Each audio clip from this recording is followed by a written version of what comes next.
નવસારીના હાંસાપુર ગામ નજીક રેલવે ટ્રેક પર એક વૃદ્ધ દંપતી અગમ્ય કારણોસર ટ્રેન નીચે પડતું મૂકી મોતને વહાલું કર્યું હતું। નવસારીના હાંસાપુર ગામ નજીક રેલવે ટ્રેક પર એક વૃદ્ધ દંપતી એક પછી એક ટ્રેન સામે પડતું મૂકી આપઘાત કર્યો હતો। 74 વર્ષીય ગુલાબ પટેલ અને 72 વર્ષીય દેવીબેન પટેલ નામના દંપતીએ ગણતરીની મિનિટોના અંતરે પોતાનો જીવ ટૂંકાવ્યો હતો।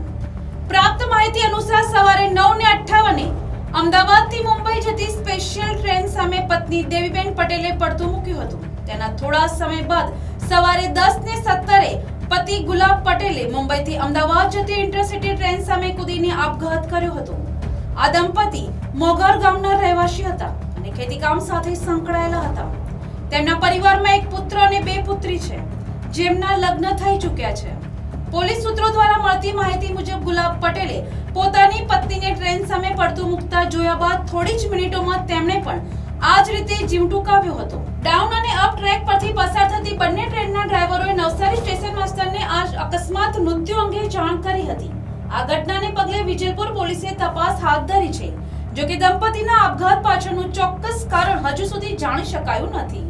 Bureau report NTC news Navsari.